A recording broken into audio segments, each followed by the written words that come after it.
Hi guys, তোমাদেরকে ফাল্গুন special ব্লগে welcome করতেছি। আই নো ফাল্গুন হওয়ার 1 মান্থ ডান হয়ে গেছে, ডান আর কি অলমোস্ট ওভার হয়ে গেছে। তোমরা একটা লেজি পার্সনের ফলোয়ার হয়ে লেট ব্লগ দেখবা না, তা কি কখনো হয়? যাই হোক, চলে আসি মেইন ব্লগে।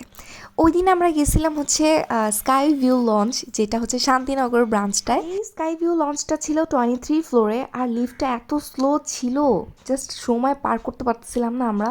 আমরা টপ ফ্লোরে চলে গিয়েছিলাম, আর বরাবর মতোই আমাদের সাথে ছিল মুশফিক ভাই। আর ওই দিন ভাইয়া কি জানি ভাবতেছিল, কেমন জানি ভাবুক ছেলে হয়ে গেছিলো ওই দিন আমাদের ভাইটা। একদমই আমরা সাডেন প্ল্যানে ওইখানে গেছিলাম, আমাদের ফাল্গুনে বের হওয়ার কোনো প্ল্যানই ছিল না। তো হঠাৎ করে বের হয়েছিলাম, সাকিবের কাছ থেকে আমরা দুইজনই ট্রিট পাইতাম, তো বার্থডে ট্রিট বেসিক্যালি। তো আমরা দুইজনই বলছিলাম যে চলো চলো যাই। আর মুশফিক ভাইও একা একা লোনলি ফিল করতেছিল ওই দিন। যেটা টপ ফ্লোর ছিল, টপ ফ্লোর থেকে একদম নিচের পুরাটা সুন্দর ভিউ দেখা যাচ্ছিল, স্পেশালি রাজারবাগ পুলিশ লাইনের সুন্দর ভিউ দেখা যাচ্ছিল। আর রাজারবাগ পুলিশ লাইন মানেই আমার ছোটবেলার স্মৃতি। বাবা আমাকে যে কতবার নিয়ে গেছিল, স্পেশালি ঘোড়াশালের ঘোড়াগুলো আমার অনেক অনেক পছন্দ ছিল। কত যে ঘোড়ার পিঠে উঠছি বলার বাইরে। যেতে যেতে অলরেডি সানসেটের টাইম হয়ে গেছিল, আর এত বেশি জ্যাম ছিল যে আমাদের অনেক বেশি লেট হয়ে যায়। তাও যে সানসেটের টাইম আমরা রিচ করতে পারছি এটাই অনেক। অ্যাটলিস্ট কয়েকটা শাড়ি পরে ছবি তো ক্লিক করা হয়েছে, এটাই অনেক। সানসেটের সময় দেখে সব কিছু রেডিশ লাগতেছিল, রেডিশ এনভায়রনমেন্ট, রেডিশ সব কিছু, রেডিশ স্কাই আর রেডিশ পিকচার, মানে সবগুলো পিকচার কেমন জানি রেড রেড লাগতেছে। স্পেশালি ফেসের নিচে একদম গলাটা পুরাটা রেড রেড লাগছে। সানের যে রক্তিম আভাটা, এটার রিফ্লেকশনটা আসতেছিল, দ্যাটস ওয়াই হচ্ছে পিকচার্সগুলো এরকম রেডিশ আসছে। এনিওয়েজ, তারপর আমরা হচ্ছে চাউমিন অর্ডার করছিলাম, আর স্কাই ভিউয়ের চাউমিনটা এত এত এত বেশি টেস্টি ছিল যেটা একদম বলার বাইরে। আর আমরা অনেক দিন প্ল্যাটার পিৎজা এইসব খেয়ে খেয়ে পুরো ত্যক্ত বিরক্ত হয়ে গেছিলাম।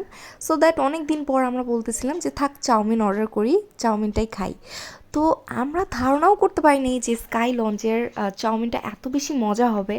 বেসিক্যালি আমরা যেটা জানি সেটা হচ্ছে রেস্টুরেন্ট যদি একটু গর্জিয়াস হয় আর ওভার হাইপড হয় তাহলে কিন্তু ওদের খাবারটা তেমন একটা মজা হয় না। বাট আমার এই মানে ধারণাটা পুরোপুরি চেঞ্জ করে দিচ্ছে। এই রেস্টুরেন্টটার খাবার এত এত এত বেশি টেস্টি ছিল যেটা একদম বলার বাইরে।